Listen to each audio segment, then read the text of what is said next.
Okay, so bewitching hours here. Okay. So I This would like to conference call will now to be order recorded. the City Council meeting of South Burlington on February 5th, 2024. And we'll begin with the Pledge of Allegiance. Andrew, you want to start, please? I pledge allegiance to the flag of the United States of America and to the republic for which it stands, one nation, under God, indivisible, with liberty and justice for all.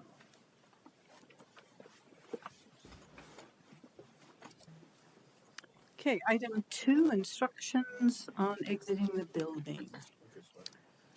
So thank you to those who have joined us in the auditorium. If there's an emergency, you can go out the left or right of the rear of the auditorium and then turn left or right to go outside. For those joining us online, thank you for joining us as well. If you'd like to speak during any item on the agenda, you can turn your camera on to be recognized, or you can indicate in the chat that you would like to speak and I'll have the chair call on you. Other than that, we are not monitoring the chat for content. Thank you. So agenda review. Boy, I sound loud tonight. Agenda review. Are there any additions, deletions, or changes in order of agenda items? Okay, seeing none.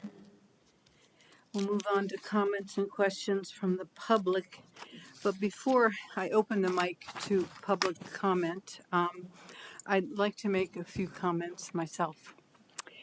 In spite of the long property being on the agenda for the executive session, I will allow public comment tonight. The public is interested and they would be unable to comment during the executive session, so we'll hear from you now. To be clear, we will not and cannot take action during an executive session and will not be taking any action this evening following the executive session. For those wishing to speak, please keep your comments brief. We have all read the other paper and the numerous emails regarding varying opinions regarding the open space investments. If necessary, I'll limit the time each speaker has, and I thank you in advance for your cooperation. Before we begin, I would also wish to express my feelings about some of the comments that have been publicly shared. During my tenure, this council has been open, responsive to all who wish to share their opinions.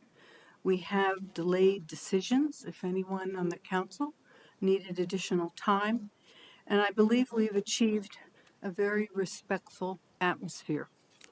And I've truly enjoyed every moment and the processes we use. And I believe those processes have served our wonderful community very well. But sadly, I have to say, I leave with a little bit of a sour taste after learning that departing councilors, this side of the table, are simply lame ducks. Using such disparaging words to make a point saddens me. And I think it calls into question the integrity of this council and certainly my tenure. It also denigrates the processes this city and this council uses to arrive at good decisions. I sincerely hope that once I'm gone, that those with different points of view refrain from that kind of hyperbole. So, are there any comments and questions from the public, either on the long property or not related to the... Are you going to hear comments about things that are not on the agenda? Correct. Both not on the agenda as well as, even though the long property is on the executive session agenda, I will hear comments. People have asked to speak. Yes, now. No, we can't invite the public into an executive session.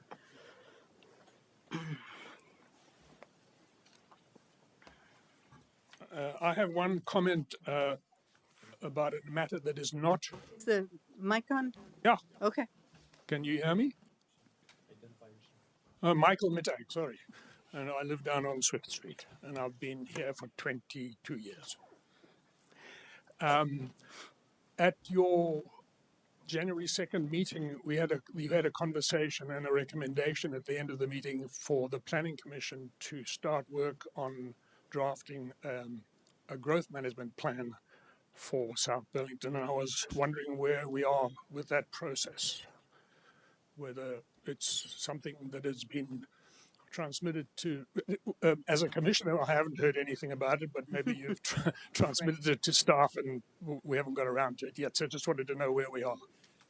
Okay, where are we?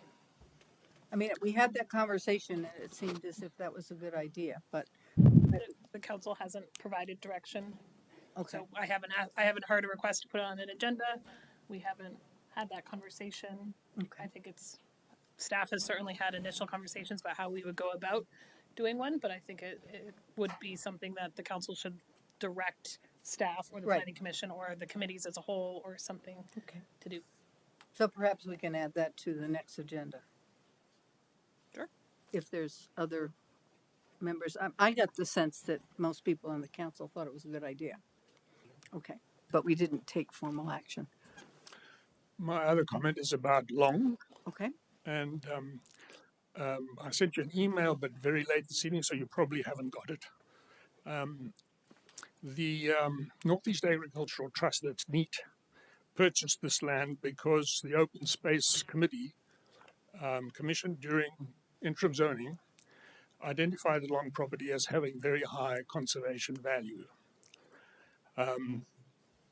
We all know that the city wrote to many of the owners of the properties that were listed in the Open Space Committee's list of valuable properties for conservation. But to the best of my knowledge, the city didn't receive any interest at all. However, there's a difference with the Long property because now you do have a willing seller.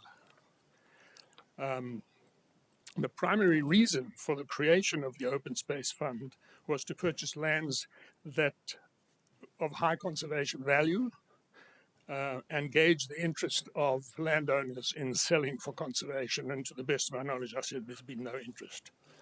The creation of the fund had the full support of the residents and taxpayers of South Burlington when it was voted on.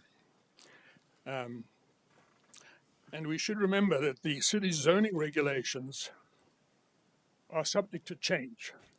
Any cities, by a planning commission or a select board or a council, or as we've learned recently with S100 and H47, can be overridden by the state.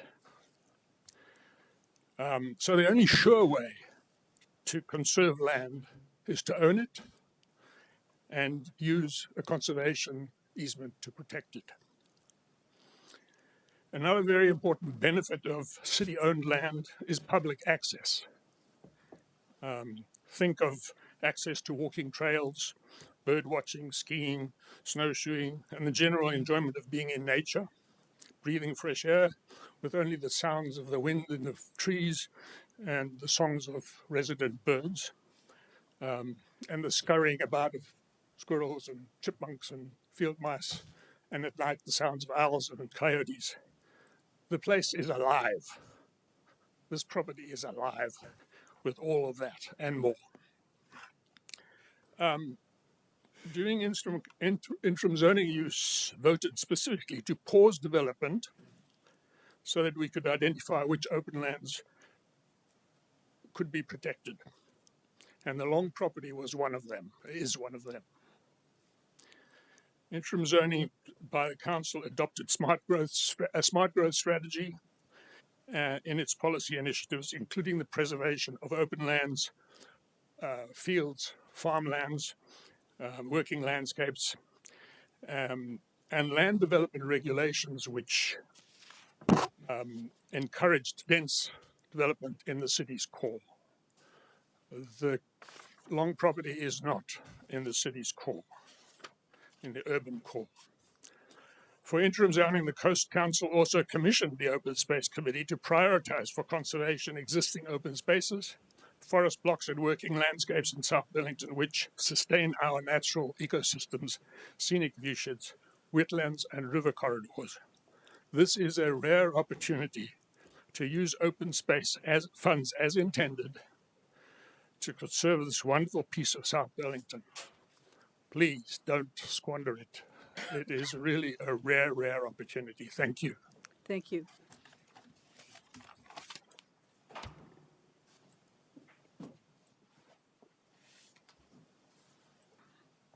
I believe it's still on. Yeah. Thank you, Mike.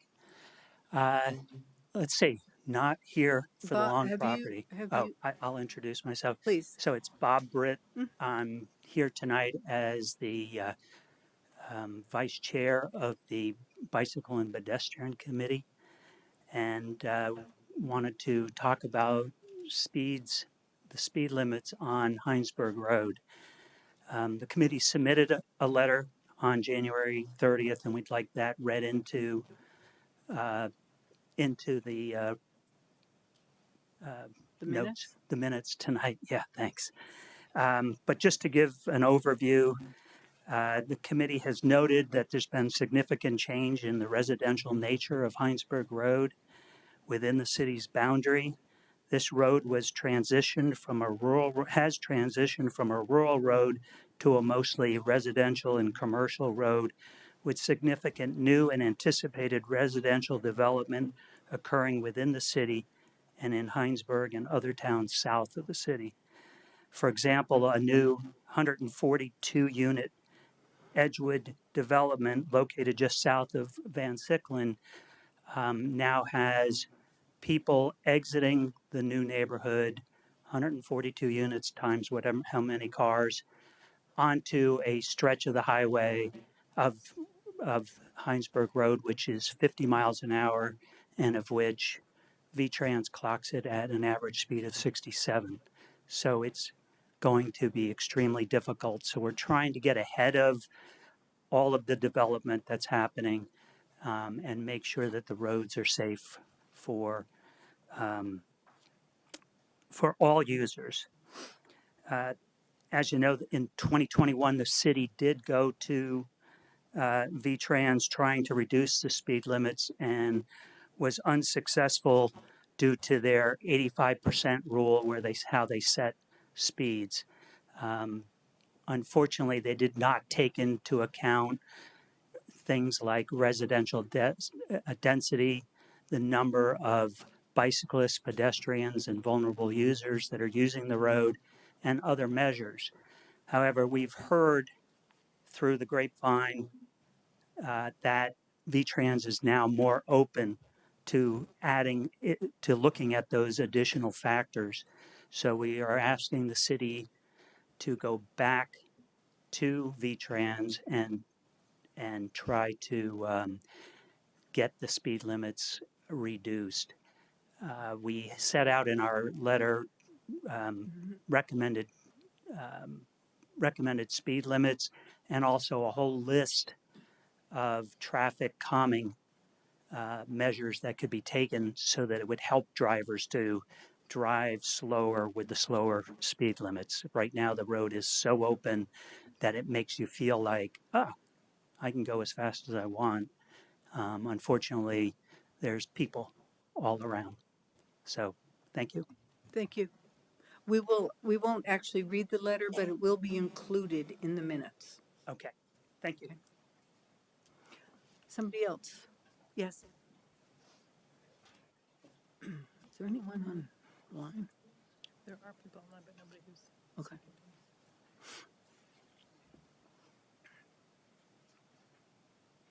Hi, Linda Bailey, Larch Road. As you can guess, I'm here to talk about the long property and that I don't think that it's a good use of our city open space funds. I know that Mike was talking about that our rules can change, the land development regs can change.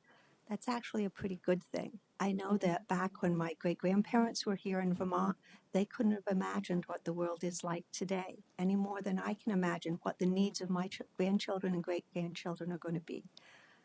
Right now, nobody is forced to develop that land. The Bellavances can own it. They don't have to develop it.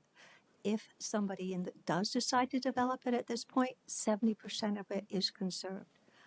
I don't think that we need to use our open space tax dollars to further buy that property. I think we need to look at other areas of the city and make sure that there's open space for people living near the corridors that are planned to be densely populated. They need open space as well. Thank you. Thank you. Yes, Sandy? And after Sandy, is there anyone else in the audience? Okay, you go next. Sandy Julie, East Terrace. First, I extend my thanks to all of you for your service to the city and its residents. As also the person who used the term lame ducks, I have never thought of it as other than a descriptive term. I've never thought of it as pejorative, and it was certainly not used in that manner, and I'm sorry if it was perceived in a pejorative manner. My first request was to ask you not to take any action on the proposed purchase of the long property tonight, but the chair has addressed that. My second request is directed to Councilors Barrett and Chalnick. As background, I share my view that the adoption in February 2022 of the Conservation Plan Unit Development Land Development Regulations and their mandatory application to most Southeast Quadrant parcels, including 4 or more acres, represented a watershed moment in the city's efforts to protect land in the Southeast Quadrant from development. I say this because the Conservation Planned Unit Development requires that a minimum of 70% of the land in the development be permanently conserved. Upon reflection, it seems logical that this major change, dramatically reducing the risk of development in the Southeast Quadrant, should be the basis for an examination of how these new regulations should affect where in the city open space fund resources are used to purchase property for conservation. Thus, my request for Councilors Barrett and Chalnick is that they take the lead when the new council convenes in March to establish an open process that includes residents for the purpose of establishing policy with regard to how open space funds should be invested in light of the protections now applicable in the Southeast Quadrant as a result of the Conservation Planned Unit Development Regulations. I note that to date, all purchases using open space funds have been for land in the Southeast Quadrant. Thank you. Thank you. Yes.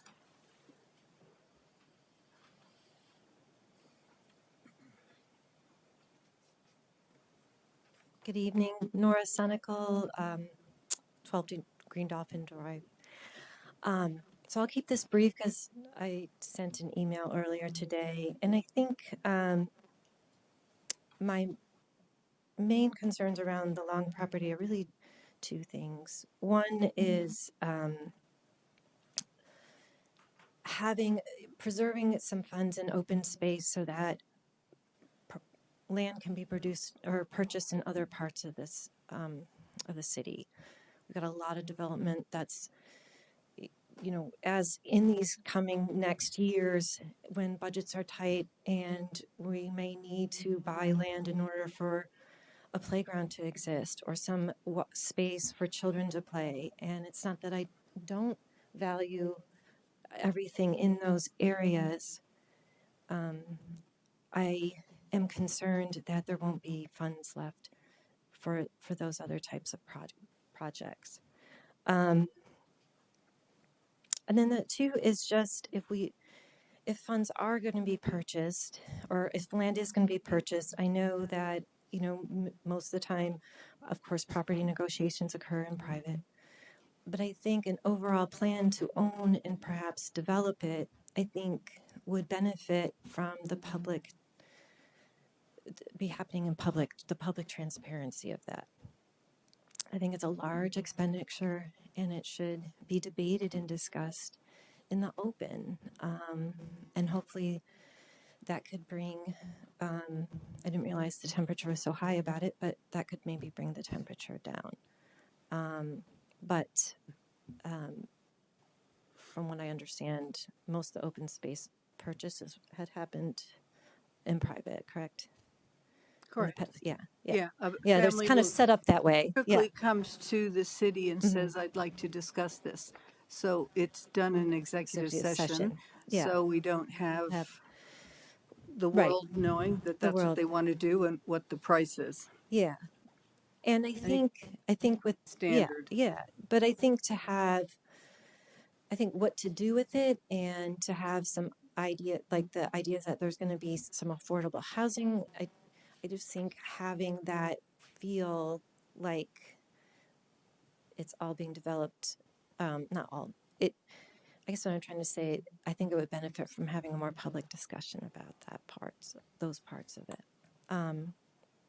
And that's pretty much it. Thank you for allowing our comments tonight. And good luck. Thank you. You're welcome.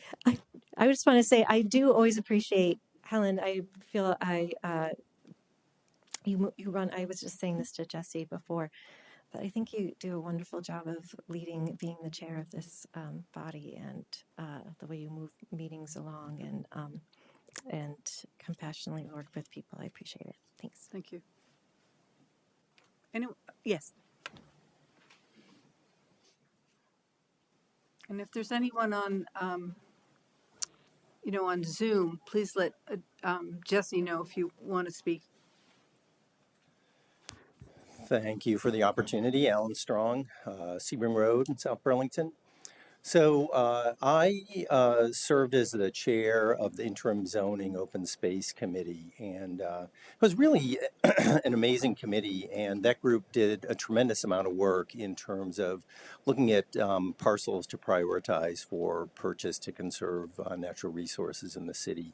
And the long property showed up as a really high priority in that report. It's shown up in other reports that have been done over time in the city, and there's a couple, I think, key aspects to that. Number one, in the open space report, one of the things that the committee really highlighted is the importance of the Great Swamp. And so that is a chunk of the Great Swamp is included in the long property, and it really is probably the singular most important natural resource in the city of South Burlington. And we're already seeing it being chipped away by a road on the south side of the swamp. So important to conserve what's left. And I think I would also just highlight the fact that, again, as Michael said, and others have said, zoning can change. And I think protecting this area in perpetuity is really important. Again, not just for the conservation of the natural resources there, the importance for water quality, the importance for carbon sequestration, the importance for wildlife, but also the importance for public access as well, and the ability for citizens of South Burlington to use that space. Also, just because of its proximity to Hubbard Park, it also increases the value of that parcel in terms of its conservation value by expanding that land and making it just a much larger parcel that's conserved. I guess I'll say, I really don't disagree with the argument that we should be thinking about conservation across all of the city, but I think this is just a unique opportunity with a willing seller, a critical piece of natural resources in South Burlington, and an opportunity to conserve it in perpetuity. Thank you. Thank you. Anyone else? Anyone online? Okay. So we will move on to item 5, Councilors' announcements and reports on committee assignments, followed by the city manager's report. Larry, were you busy this week? Since we last met, I've been very busy, thank you. Taxes at University Mall have started last Thursday, and everyone gearing up to do a good job. But for city business, I did attend the South Burlington Business Association on Thursday with others, and heard the presentation again about our budget and other business concerns. And I think Chief of Police did a great job explaining public safety issues that are present with regard to business, and particularly in retailing. So I thought that was very good. And of course, Jesse did another great job presenting the city budget. Thank you. Megan? Nothing to report. Andrew? So other than the wedding I was at, I also attended the SBB event, and it was a really good event. And I echo Larry's comments about the chief and Jesse. Wonderful, clear, transparent presentation. So thank you for that. Can I say one thing about the city plan while I have the floor? Sure. Thank you. So as you correctly speculated at the meeting last week, I'm in favor of the plan, would have voted in favor of the plan. I think it's a really impressive document. I think it will serve the city really well over the next 8 years. I'm really pleased that the plan identifies as a guiding policy principle for policy addressing the climate crisis. It just seems self-evident to me that we owe it to our future generations to do that, because if we don't do that, I really fear for our children's future. So I hope the city and future councils will fully embrace that guiding principle as we move forward. Thank you. Tim? I also attended the SBBA meeting at City Hall and listened to the presentation by our city manager. Thank you very much. And thanks for the planners for the meeting as well and the refreshments. I just want to comment that in January we had 3 days with some sunlight, and yesterday was the first day that there's this fusion fireball that I saw in the sky for the whole entire day. And my solar panels woke up and created like 18 kilowatt hours of power. It's amazing that the sun can come back and actually do good. So, and I think it did it again today. Yes. So I just want to celebrate the fact that we seem to have come out of the doldrums for a while, hopefully for many days. Knock on wood, yeah. Okay. Well, I will just say I had hoped to go to the SBBA meeting, and I went out to my car and it wouldn't start. Oh, no. So I had to call AAA, and I have a new battery, so we're all set. But it did.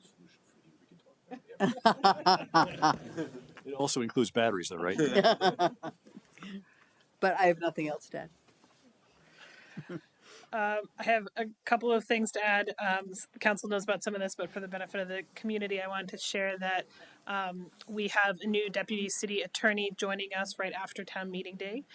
Jared Pellerin will join us from the city of Burlington. He currently serves as the acting city attorney in Burlington. Previously to that, he served as the counsel for the city of Albany and has worked in several positions in the New York State Legislature, State Senate, and Assembly. He has a bachelor's in government from St. Lawrence University and went to law school at the Albany Law School of Union University, and he's admitted to the bar in both New York and Vermont. We're really excited to welcome him. He has a humongous breadth of experience in municipal government in Vermont, which is really exciting. But I also want to take a moment to thank Colin, our city attorney, not only for his successful recruitment of Jared, but also for pretty much single-handedly holding down the ship for the last 6 months while we've been doing a huge amount of legal work. Thank you. Thank you very much, Colin. Yeah. And Jared will start on March 11th. The city of Burlington wanted to keep him through town meeting day, which is very understandable, and we will bring him forward to meet the council after that. I also want to share with the council that, as you know, we have a budget gap in the bike ped bridge over 89. We've applied for many federal grants. We had a great meeting today with VTrans and CCRPC to talk about additional ways we might close that gap, and have received some good guidance to work with the Federal Highway Administration on identifying some funds from the previous RAISE award that have been awarded to other communities across the country, and their projects are not moving forward because of the inflationary pressures. So we've submitted a letter to Federal Highway to see if we can redirect some of that funding. We are optimistic, but any contacts you have in DC, now would be the time to leverage them. Just a reminder for the community that budget books in our annual report are up on the website. Tom DePietro and I also did a town meeting TV. Thank you, Travis, and your colleagues last week, and that the video of that is on the website as well if you would like to watch us do the budget. Wanted to give you a quick update that staff is working on a narrative around the Parks Master Plan that you all have funded, and the future open space master plan. to think about how we link those together and do them as two phases of a project. So the team is bringing that recommendation to a joint meeting of the Recreation and Parks Committee and NRC Committee in the next few weeks, and then we'll bring that recommendation to the council after town meeting day. And then finally, I think hopefully a lot of people in this room today received a save the date from me for a celebration of Councilor Reilly and Councilor Emery to be held on Monday, February 26th from 4 to 6. We are expecting quite a large turnout, so we are confirming venues. So more to come, but please do hold that date and join us that Monday evening. Patrick, Jim? Patrick Jim. Yeah, right. Thank you very much. Okay, next item is the consent agenda. We have 8 items. Disbursements, approval of minutes from November 20th, December 18th, January 16th, and January 22nd. Approving a resolution number 2024-06 on the allocation of fund balance to support the FY25 budget. Receive and accept the certification of increment and presentation of the FY 2023 TIF annual report. Approve a letter of commitment to UVM to support the Vermont Gallium Nitrate Semiconductor Tech Hub, better known as V-GAN. Approve the award of a contract to Anything Grows for the ash tree interplanting project, and in accordance with 24 VSA 13-1702, approve a comprehensive update to the employee handbook. And then finally, accept the following easements for the construction and future maintenance of the Dorset Street shared use path between Old Cross Road and Sadie Lane and associated drainage and infrastructure. And there's 3 different easements. I don't know if you need to know the parcels, but that is the consent agenda. I'll move that we approve the consent agenda as written, or as just given. Second? Second? Any discussion? I have just a couple simple questions. Okay. So have the negotiations for the easements on Dorset Street, have they been a difficult thing to do, or? Erica Quallen is leading that project and is here in the audience, so I'll have her address that. It seems like there's one left. Is that what I read? Sorry to ask, because the last one's always the hardest, right? Hi, Erica Quallen, Deputy Director of Capital Projects. I'm going to pull up the spreadsheet because I had a feeling this was coming. So there are 13 parcels over 12 homeowners. Oh no, this is shortened. Okay, 14 parcels over 13 property owners. These are the first 3. the first 3? Yes. Okay. We've been talking to property owners for about 16 months now, pretty much since I got here, and have heard back from these, and a few others have indicated they'll be sending them in shortly, but ongoing with a number of the property owners. Okay. Thank you. Are the challenges exactly where the bike path will be on their property, or? Most of it is around associated impacts. The drainage swale has to move to the back of the path. And in some cases, that's a really good thing for folks who have had drainage issues. For others, it might result in some loss of trees and just some additional encroachment. So we're going back and forth with folks about how we can remedy that, planting trees elsewhere and other things like that. Okay. Thank you. Andrew? I don't know if Tom or Dave is here. Just a question about the ash tree. Just wondering, we didn't seem to specify in this RFP the diameter of the trees. I'm just wondering if these responses are apples to apples and whether they're all the same size trees. I don't know the answer to that. And they're not online tonight. I'd be happy to find that out and get back to you. You can pull this off if you would like. I wouldn't mind knowing that. I mean, if Okay. this is the lowest bid because they're, you know, 2 inch and the other are quoting 6 inch. Friendly little things, yeah. So I know the answer to that, Okay. which is the contractor. We responded to Larry about this earlier today. The contractor, Anything Grows, is the contractor that has done all of the ash tree interplanting projects to date. Okay. So they are the lowest bidder because they have a lot of experience in the city. They are very trusted by our public works team. I don't know the answer to the diameter question though. I'm happy to move forward if you think that it's how to say this. I mean, if in your discretion you think they will be the lowest bid, you know, notwithstanding the answer to that question, I'm happy to move this forward. Well, it sounds like she thinks they're the best. Yeah. The best company to do it with in terms of experience. I think they're the best company to do it in terms of experience because they've done it to date. A friendly amendment might be approve it as presented, assuming it's Apples to apples. apples to apples. I'll make that friendly amendment. Okay. Do we You- need a second to that? No. I'll second that. Yeah, okay. And do you approve of that amendment? All in I was favor? just going to say it has to be the same diameter. You can't have a bidding process where they describe how big I it would is. think so. Yeah, it has to be the same diameter, at least the same diameter, because the tree species are all declared. But I question that because the bid was much lower than the others. But Jesse explained the experience with that group, and Okay, so all in favor of that friendly amendment?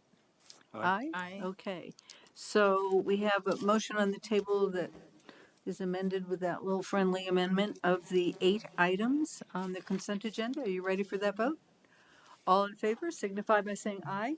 Aye. So that carries. Thank you all. That's a lot of work on that little consent agenda. Yes, I'll say. And fortunately, we didn't print it off because it was a lot of paper too. Okay.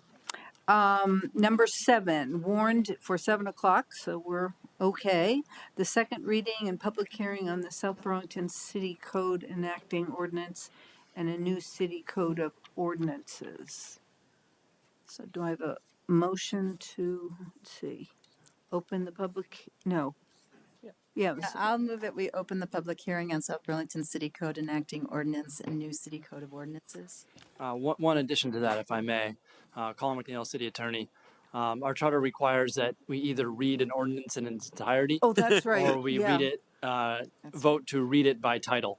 So I Can would we vote recommend to that read you it by title? move to, in addition to opening the public hearing, move to read this ordinance by title. The title is City of South Burlington Code Enacting Ordinance and South Burlington City Code.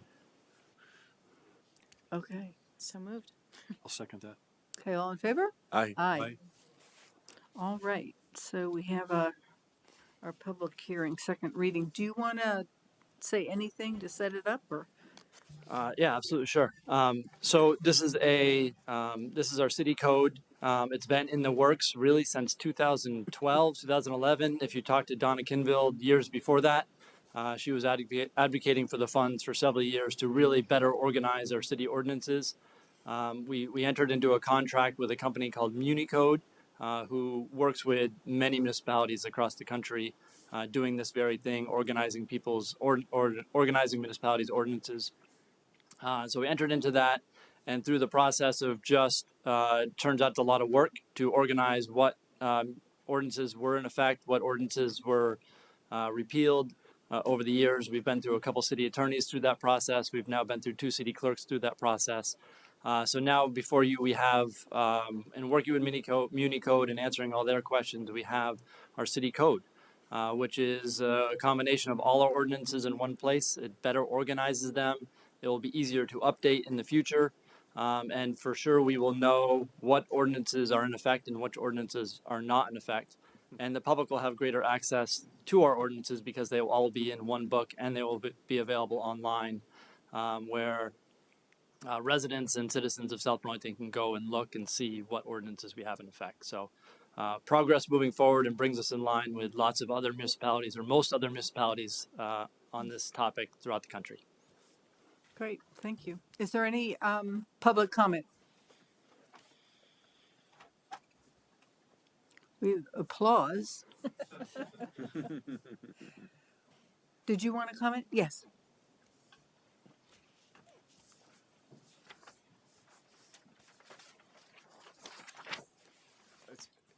I just want to be clear, we're talking about the rental registry. No, we are Yeah, talking okay. about the city ordinances, Ryan, Thank you. which might come under this at some point, but not yet.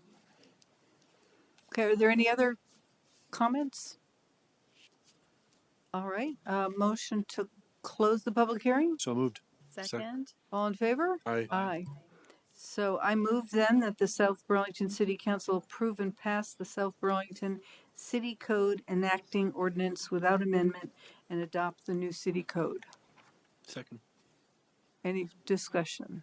Just one question. Sure. So does MuniCode, they host the website that will make the ordinance available to everybody?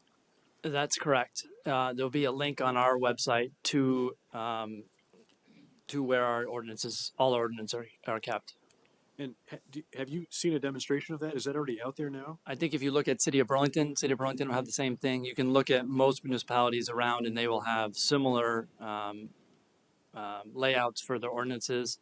It's going to be very similar to what we have in the PDF that was supplied or the document that was supplied in your packet, but all the tabs will be searchable. You can click on each section of the ordinance and go right to it. But it doesn't display as a PDF in the browser, does it? No, I don't believe so. It's an interactive web set of links and things like that. Absolutely, yeah. Okay. All right. Thanks. Good. Okay, so ready for the vote? Yes. All in favor? Say aye. Aye. Aye. Okay, great. Good work. Thank you. You all, very exciting. That was a heavy lift Very for heavy. many years, lots of shoulders. Paul was saying tonight that nothing exciting is on this council agenda tonight because there was no city plan thing. And I was correcting him that the whole code of ordinances is incredibly exciting. Now we have to change it. See, Paul? Super exciting. Okay, item 9. Jennifer Murray, is she here? Is she going to? She was here a second ago. Well, we're a little early. We're 15 minutes early. So maybe we could, is Clayton Clark here? No. I just texted him. How about convening as a liquor control commission? I love that. So, Okay. yeah. I'll move that we enter the Liquor Control Commission. Second. All in favor? Aye. So we've now convened the Liquor Control Commission, and we have quite a few different licenses to consider. They're all listed. I don't know if I want to read all of them, but do. yes, I do. I know. No, Jennifer's here, so I don't. So I would entertain a motion to approve this multiple number of tobacco, second class, third class, and first class licenses. Second. Or so moved. So moved. In a second, any discussion? Okay, we'll drink to that, right?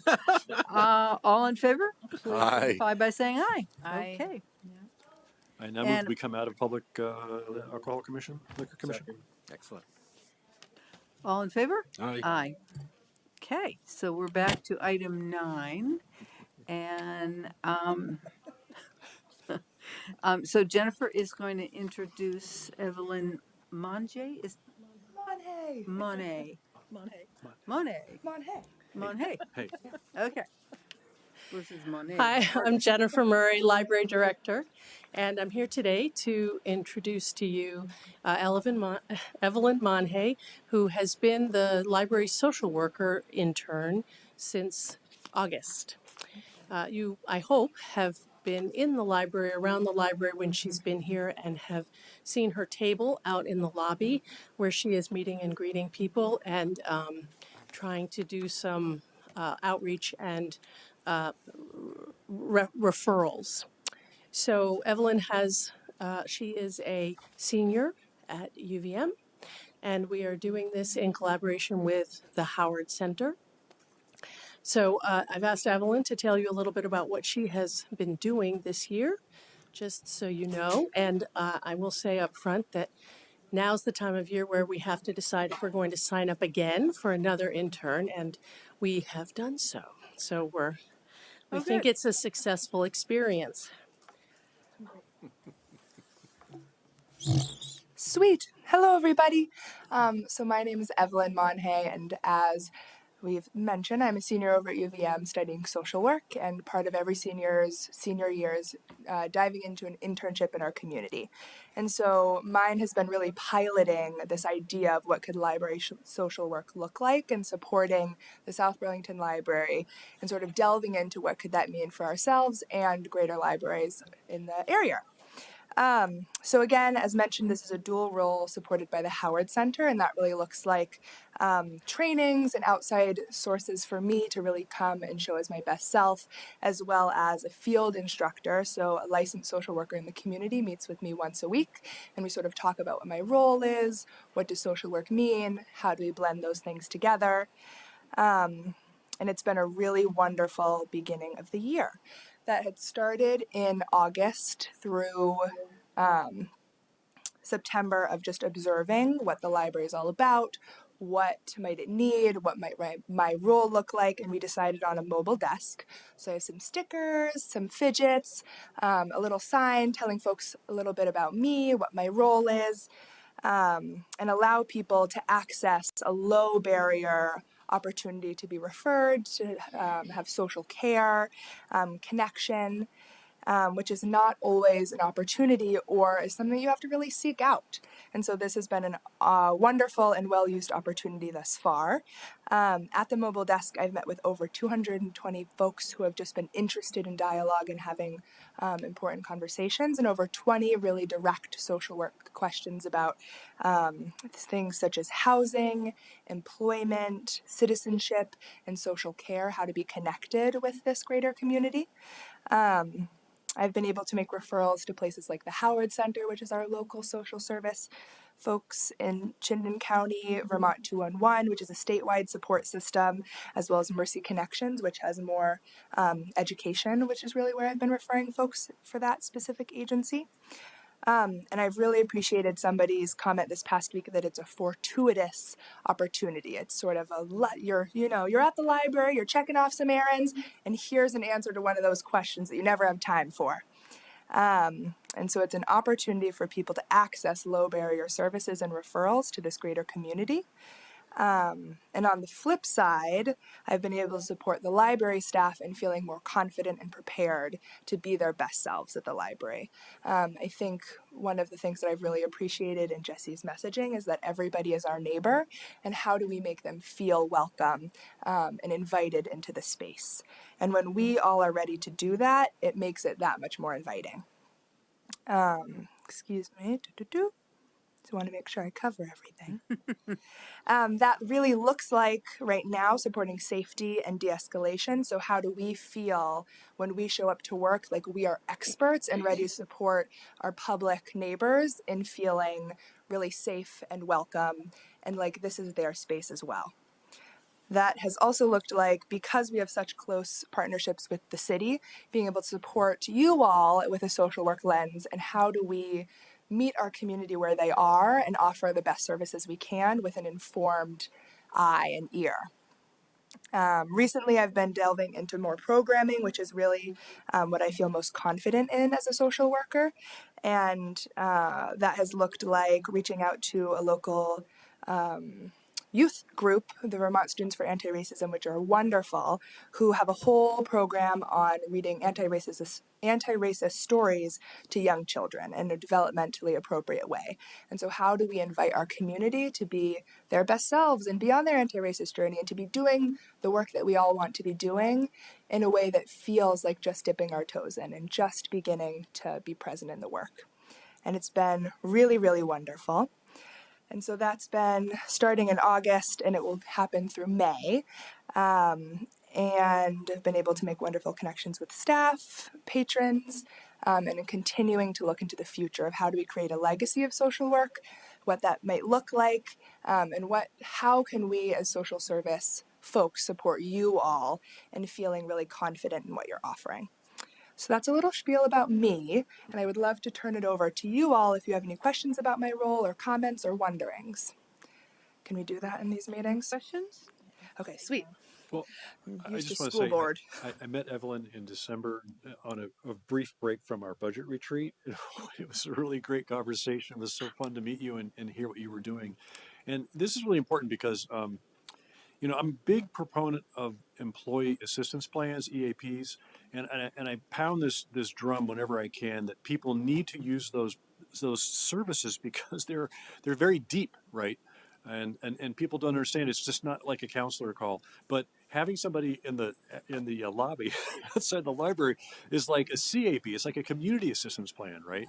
So it's a little broader reach, and like you said, it's much lower barrier, and you've got so much information at your fingertips that you can give out and help people. And I really appreciate that, and I think it's a great idea. And so if we can keep that going. And could you just tell us, are you pursuing a social work degree at UVM? Yes. So I actually, with the support of my dear friend Jennifer here, have just submitted my grad school application. So I'm interested in grad school and getting my master's in social work. And I had never thought of a career in library social work, but I'm really starting to get a little interested. I've really greatly enjoyed my time here and how broad and diverse the care is that you're able to provide. So it's been a really wonderful year of delving into this and what could social work look like in all these different settings. So I appreciate that. Okay, Andrew, do you have a question? Your energy and enthusiasm are infectious. Thank you. Thank you. I just got out of working with all my munchkins. I do after school with 3 to 15-year-olds. So it's like, you got to have energy all day, always. Well, you have it. I have a question. So you set up this program, is that right? This internship? Yeah, or the desk and Yes. So this role, I think, was really curated, and please feel free to speak to this, Jennifer, by local libraries and the Howard Center, sort of looking at there's maybe a higher need for more support in these locations. How might we do that? And connecting with UVM on library intern. That is, some internships are at the King Street after school program. Some folks are at NFI doing hospital divergent. So it's really a broad spectrum. And this one has been really piloted and is more new. So I will add that Evelyn and I work very closely along with her Howard Center advisor to create her goals and to establish what she's going to do while she's in the library, helping her distinguish between her social work and no, she's not a library staff member, so she doesn't have to help people find books. Trying to figure out how to make this successful. So we've done that together. so my question to you is, since you're completing this, or have you finished your work here? It's till April, or Still, I'll be here through the first week of May. oh, okay. So as you think about that, are there parts of this program that you think could be changed, could be improved, or even ditched? Because it's like, nobody no one's responding to that, so I won't try that again. Yeah, I think what I have discovered thus far is because this is a piloting program and we're really just beginning, that a lot of it is sort of, hey, does this feel right? Maybe not, let's try it this way. The desk isn't really getting a lot of folks. How about in the lobby? And so I think that I feel lucky to be able to have that learning opportunity of figuring out where things fit. I personally have felt really cared for, in that the way that I've been supported has not left me feeling as though there's something that's like, this is really sticking with me. I hope we do it different this next year.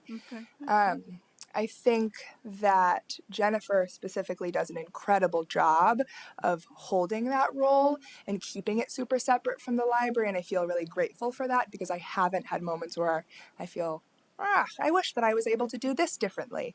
I would say, I think that because this is a role of learning and internship, that there will always be things that are challenging, but I find that the way that it's set up currently works really well for me.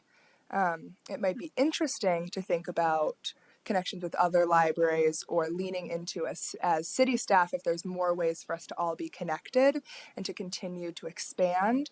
But I don't see opportunities at this point to pull back. Is there anything that comes to your mind? No, but I will point out, because I don't think you mentioned it, that there have been 2 opportunities that Evelyn has taken to work with other city departments. So one of them was to work with Rebecca and set up outside the senior center during lunch so that she could really focus on that population and Great. what needs they might have. And the other was interesting. So Kelsey's and the planning department are working with their grant on how to reach out into the community in an inclusive way. And Evelyn has just started, and Paul said, "Hey, can we use her?" So she's been involved with that a little bit too, trying to figure out how do we select the people that are the best to be inclusive. So she's brought a different lens to that conversation that they've been having as well.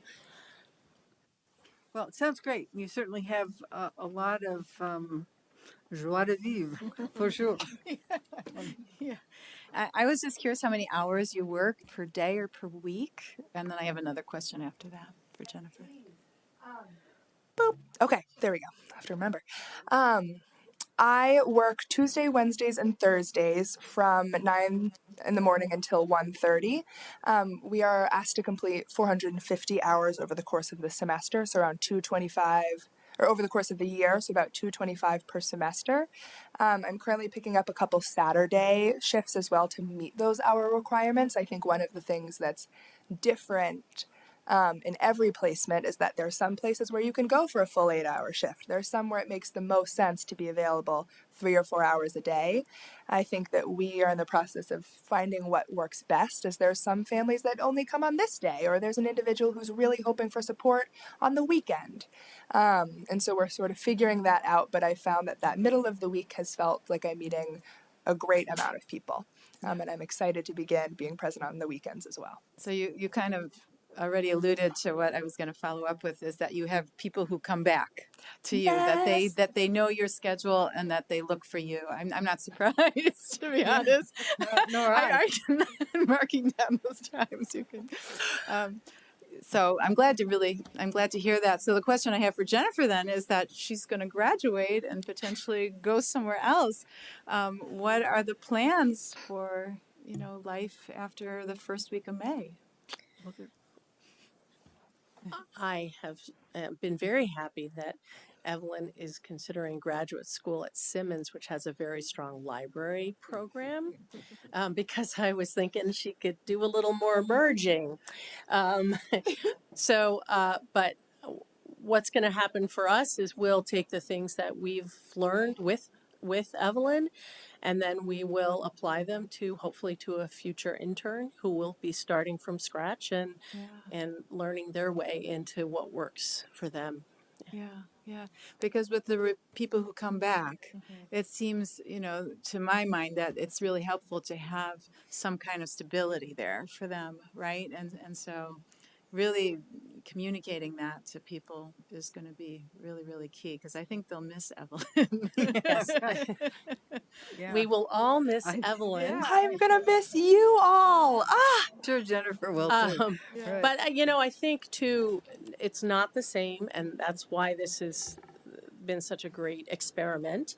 But I think that a lot of times the circulation desk serves as that place that people come back to because they just want to say hello. They want to just have a little conversation about something, or they've been upstairs a lot and they meet the people up there and they come in and they check in about what's happening and what they're looking for. And I think that part of it is our learning how to be more open to those conversations and not, just so that becomes part of our job in the library, is to be, I saw you yesterday. My name is Jennifer, and just a lot more of that. And I think that that's where we'll go. But I think your point is very well made. We have not planned for how do we let the public know that Evelyn will be leaving and where to send them after that. So that's a very good point. Yeah, and also thinking ahead to, future budgets, because if, I don't know if it'll always be an intern or if it will move into a more formal position, perhaps a shared employment. I don't know Yeah. how it will. It is a trend in large libraries in big cities. So Yeah. we have an opportunity to do it before things are dire, whereas lots of places are trying to do it when they are in the midst of a real crisis with all kinds of social issues that are not being taken care of. So we're really fortunate that we get to do this when we're not in a crisis situation. Well, thank you, Jennifer, for looking into it, and thank you, Evelyn, for your service. Yes. Larry, did you have a? No. No. Okay. It's great to meet you. Do you have a job for the summer yet? If not, I have a great spot for you if you're interested. I'm free thus far, so maybe we'll be in touch. I should definitely be in touch. Okay. Oh, okay. Thank you all for your time. Okay, it looks like Linda Norris. Do you have a question or a thought? Actually, I want to, can you hear me? Yes, we can. I just want to add, Evelyn, are you still there? I am, yes. Hello. I just want to add an accolade from the cyberspace here, because I was in the lobby last week and waiting for a meeting to meet our new recreation director. And I noticed you over there, and I went over and I had the most pleasant conversation with you. And I totally echo what Councilor Chalik said, that you are infectious. You have an incredible personality. You can tell by your attitude approaching anything and everything and everybody that you'll be successful in whatever you decide to do. And I wish you the best in your master's program. And hopefully you'll come back and work in South Burlington someday in the future. Or be president of the United States, Evelyn. Yeah. We really need some. Linda, I greatly appreciate that comment, and I really appreciated getting to meet you this past week. I thought that was a joy, and I appreciated you coming to ask me a question. Everybody who comes to ask, it's always a joy. Well, you're a fellow catamount, so I got to take care of you, right? Right. Thank you. Thank you all very much. All right. Well, thank you. I'm glad you got this on the agenda. Good luck in graduate school in the final couple months. I appreciate it. It's flying by. It is. Okay, so we'll move on to item 10, which is receiving the annual update from Green Mountain Transit, and Clayton Clark is here. Are you the real GMT general manager now? I am. Oh, good. Well, congratulations. I enjoyed a year of being the fake general manager, and now I am the real one. It's going to be hard to match the positivity last session. Tough act to follow. Tough act to follow, especially when I'm going to be here telling you about increases in assessment, and so I'm going to bring you down. Yeah, sorry about that.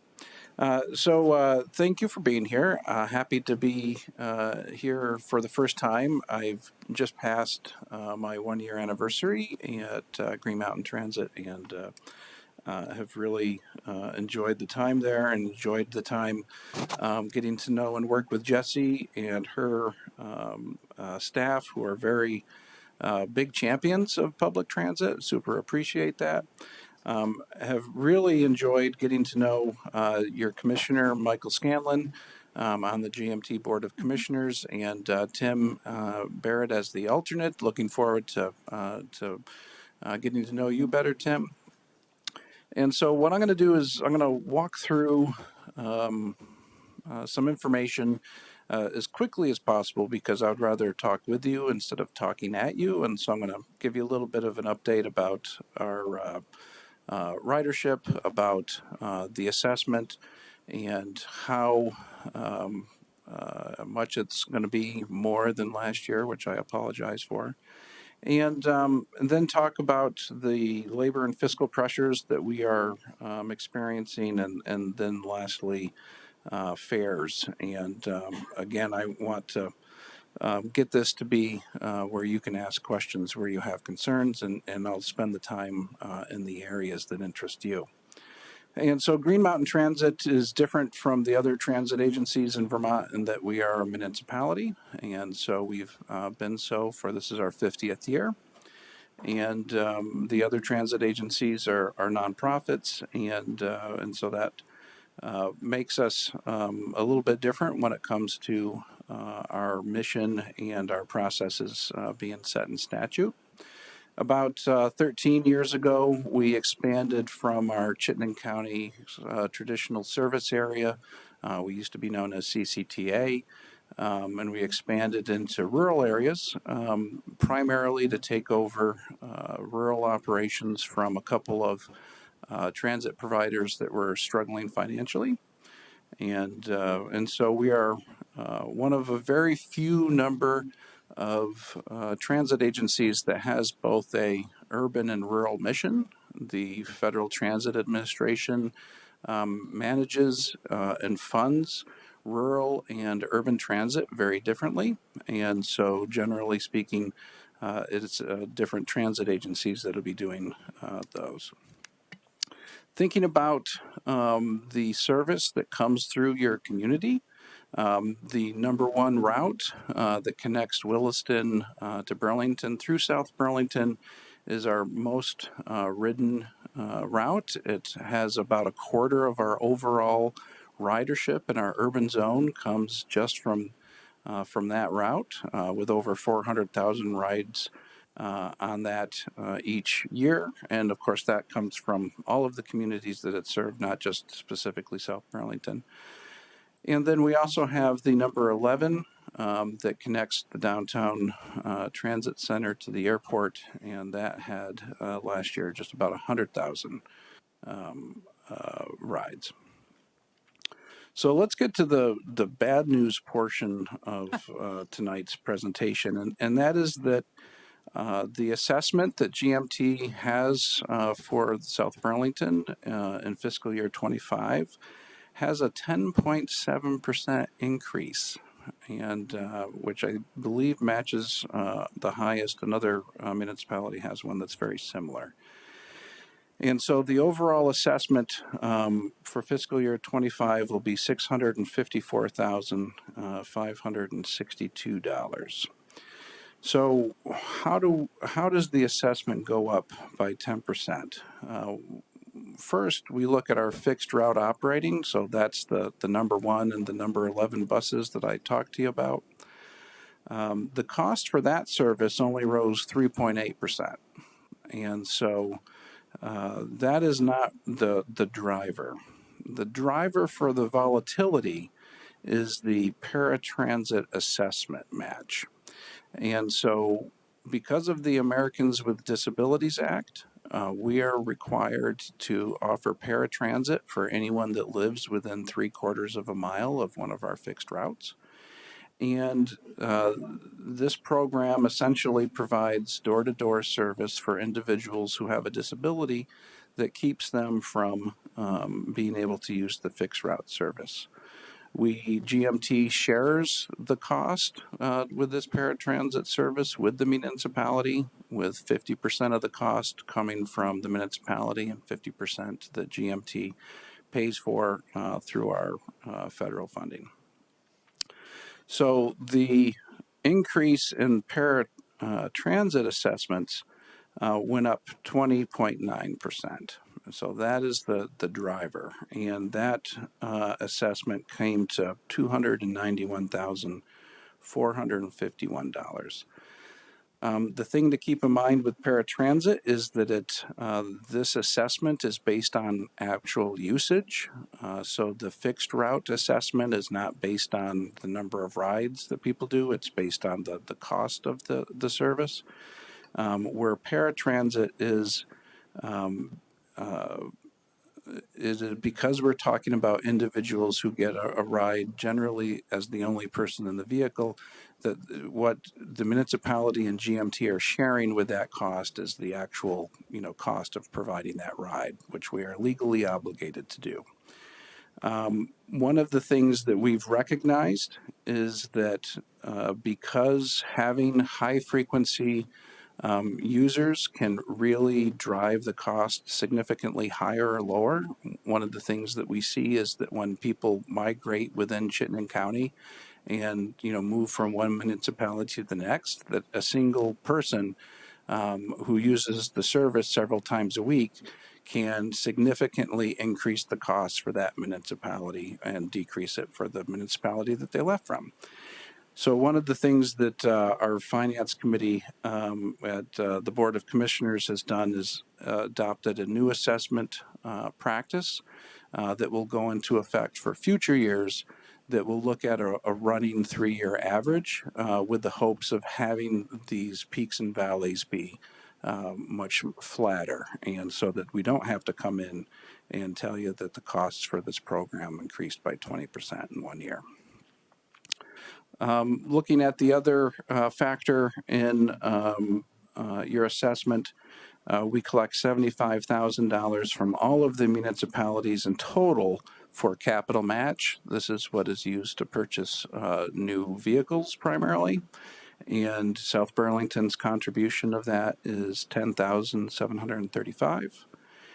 In addition, South Burlington contributes to the Elders and Disabled program, which is recently changed to Older Persons and Disabled program, which provides assistance with transit for individuals who are older or disabled, and fixed route would not be appropriate. And that's $2,625. So I'm sorry. I'm not happy to be here and telling you that that your taxpayers need to pay an increase. I wish that were different. And hopefully the changes that we're making in that paratransit assessment will help avoid this. Looking at our pressures, one of the big things that is a problem for GMT, and I know is a problem for South Burlington School District as well, is the recruitment of CDL drivers. When you see one of our buses, there's a 1 in 4 chance that the person who's driving that bus is on overtime, and there's a good chance that that overtime is forced overtime, because in order to ensure service, we're allowed to force overtime, which is something that feels pretty icky, but is necessary to do in order to have transit work. When I first arrived, that number was 1 out of 3, so it's improving a little bit. But we are, I suspect, for the entire time that I'll be at GMT, labor pressures will be one of the biggest things that we have to overcome in order to ensure service. In our Washington County service area, most of the past 2 years, we have had reduced service because we have been unable to recruit enough drivers to operate the full service. Not shockingly, the next pressure is the fiscal pressures. And we, like many municipalities, were the recipients of significant COVID relief funds. Those were the funds that were used to fund zero fare transit for the first few years. And those are the funds that right now allow us to operate a higher level of service than our revenue would allow. And so we are going to exhaust our COVID relief funds in fiscal year 26. And by fiscal year 27, we'll have a $3+ million deficit in our urban transit system. And we're going to be, my top priority as the general manager is finding revenue replacement to fill that $3 million gap. And I can tell you that I'm not going to be looking to municipalities for that. I understand that you all are facing similar fiscal cliffs. And so we're going to be looking at different funding methodologies. There was a study that the legislature just received earlier or in January, and that proposed different ways to generate public transit funds statewide. We're going to be working with the legislature to get that adopted. And but I just, I'm aware that we're not going to be able to just pass the bill on to you all. And the last thing that that I'm gonna bring up before questions is we're also not going to be able to just pass that on entirely to the riders. And so we are going to need to return to fares. And that'll be starting on March 6th. This was a decision that was made at the State House with the transportation bill last year. We had advocated for continuing zero fare operations in perpetuity, but there was not the support to have the state continue funding that. And we were fortunate to be able to get them to provide us additional funds so that we could extend it for half of fiscal year 24. But the need to return could not be avoided.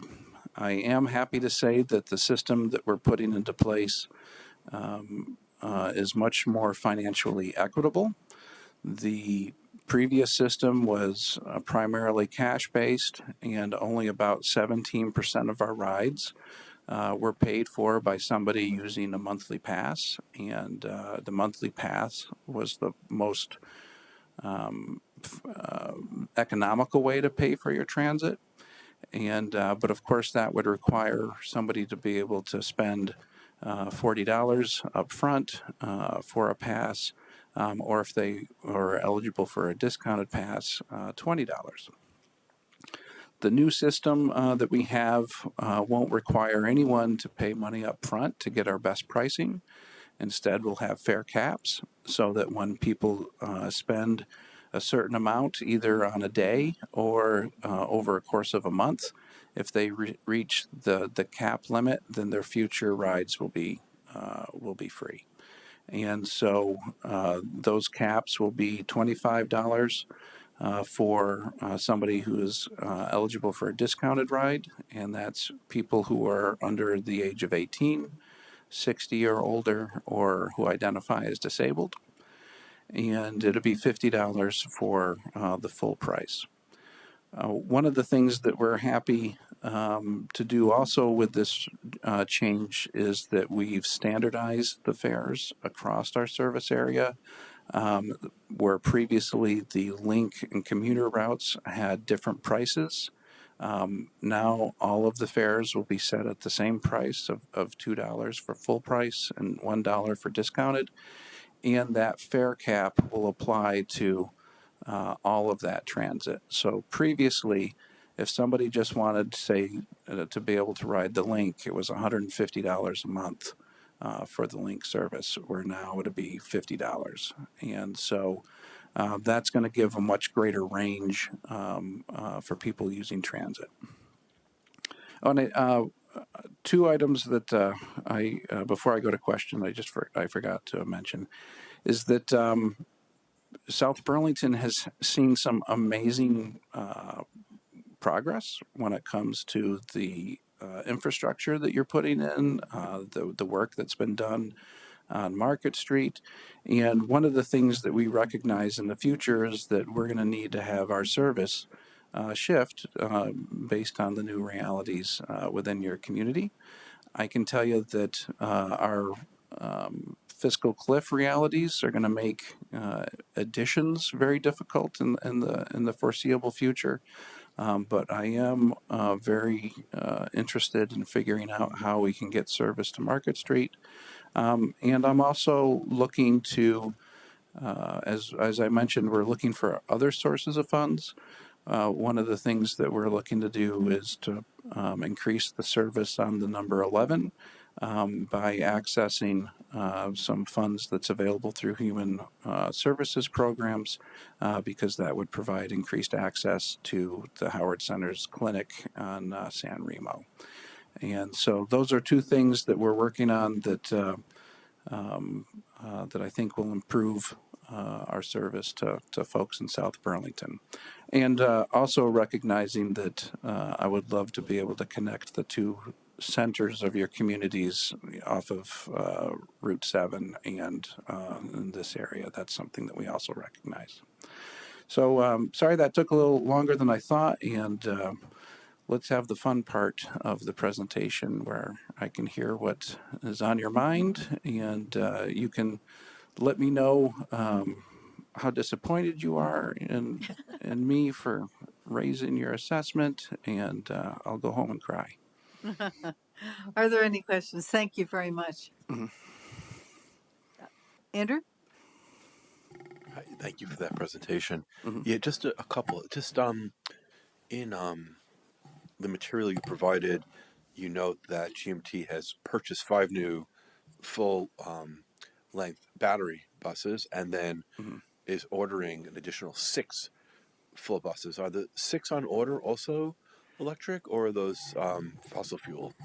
And so this year we received 6 diesel and 5 electric, but we do have a electric vehicle plan extending through 2028, where we have a federal subsidy through FTA that's funded largely from the VW settlement that would get us to a total of 24 electric vehicles by the end of 2028 Out of 70. and how are they performing, particularly in the cold? Horribly. What's that? They're performing horribly, unfortunately. Yes. Oh, okay. And so it is an emerging technology, and one of the things that we're able to try this because of the subsidies that are provided because it's emerging. And the hope is that as those subsidies decline, that the quality improves, and so that by the time the subsidies are gone, that the cost and quality is somewhat equivalent to diesel, and so that it will become sustainable on its own. At some point, I'd love to learn more. Maybe now is not the time to delve in, but what the issues are and what you see on the horizon. But that's great. Thank you for that. Just another question. Do you have a sense? Do you know statistics around capacity utilization? Let's say on the number 1, number 11 line. Like how full are the buses typically? Well, I can tell you that we will enjoy a lot better data with the new system that's coming in. Right now, we get most of our ridership data from actually sending humans out on a bus to count, and which is not something I'm really happy about. And so we're going to get better data with the new system that will help us see, where people are getting on and off. What I can tell you is that we know that the number 1 sometimes leaves people at peak hours, and that along the route that the bus will become overfull. But then during the non-peak times, the bus will be certainly not vacant, but not close to it. One of the common questions that we get is, why do we run large buses on routes that are somewhat sparsely populated and are sparsely rided? Ugh, rided? This is my 3rd public meeting today, so the reason why is that every one of our urban buses can do every one of our urban routes, and that is because one of our biggest pressures is making sure that we have the vehicles to be able to run the routes. And if we were to be more specialized, then that would just amplify some of the pressures with having a vehicle available that would be able to service the route. And this is especially the case during the winter time, because during wintertime, we provide seasonal service to Sugarbush and Stone Mountain Resort. And so our fleet of buses is at its lowest at that time. I'm trying to think if I answered your question, and probably not very well. You did. Thank you. Okay. Other questions? Tim? Yeah, just a couple of simple ones. Thank you, Clayton, for being here. The is the app that the state provides, or somebody still working to track buses? Like if you're standing at a bus stop, you can actually see where the bus is. Yes. What is the name of that app again? And so it's I think it's the transit app is Transit. Okay. And one of the things that'd be interesting is that the Ride Ready app, which will be that's the name of the app that people will be able to pay for, will have the same sort of tracking. And so it's going to be interesting to see which system is better. They're pulling from the same data, but we may just go to the one system if it proves to be comparable. And then the second question is, how can people pay now when they get on the bus? What are their options? Well, with it being fare free, they don't have to pay anything. Well, after you start charging. But after they start charging, we suspect that upwards of 90% of our riders will be paying using a smartphone, and because we know based on our watching riders, it sounds kind of creepy, that about that level, and show having a smartphone when they're on.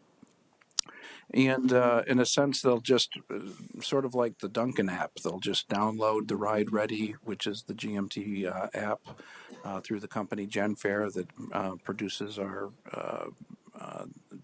fare boxes and the software that supports them. And so they'll be able to just kind of pass their phone over the fare box, similar to what they would do if they were paying with their phone at the grocery store. They'll also be able to pay on the bus with the credit card.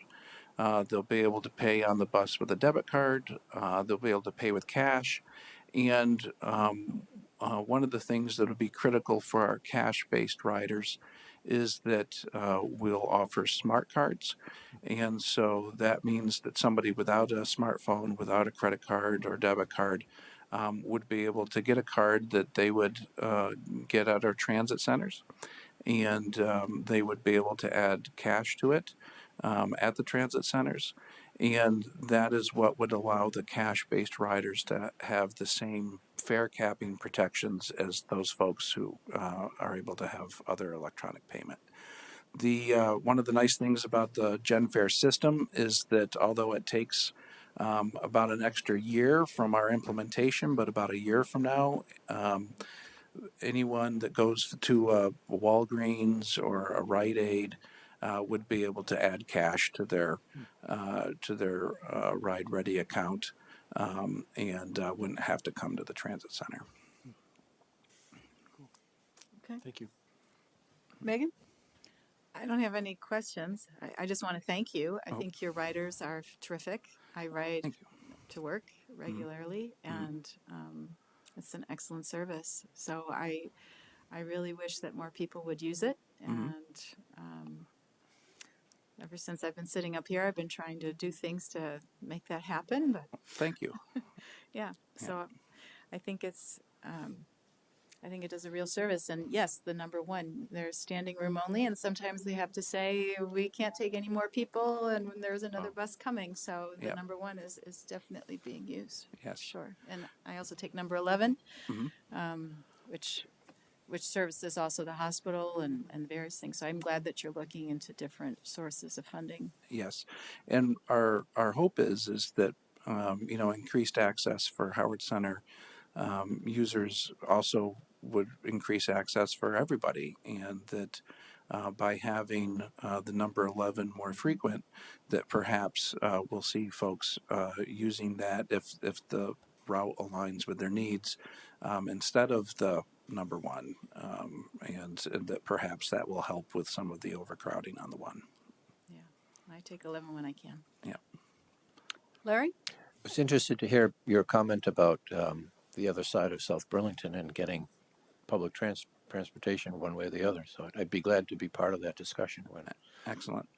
And I'm concerned about my stop at Queen City Park Road once the Champlain Parkway goes in. So we'll have to talk. Oh, absolutely. And that is obviously going to require us to do a lot of route changes. And definitely the number 5 would be changing. And I also want to make sure that I'm realistic that my desire to connect the South Burlington communities is also staring in the face the fact that I don't know how to pay for it. But I just want to make sure that that that's something that I recognize as a need. Yeah, so number 5 serves South Meadow quite heavily. Mhm. I was on it the other day when the high school got out, and I could barely get on the bus. Yes. Yes. But anyway, so thank you. Thank you. And thanks for riding the bus. Great. I don't have any questions. Thank you. Well, thank you so much. And I hope you have a good rest of your meeting, and good luck. Thank you. You too. Now we're down to other business. Is there any other business? Seeing none. Tim, do you have the?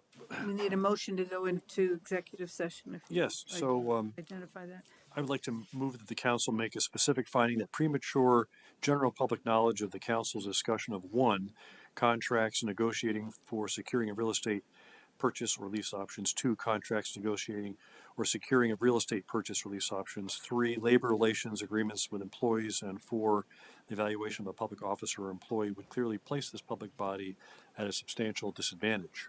Second. All in favor? Aye. Aye.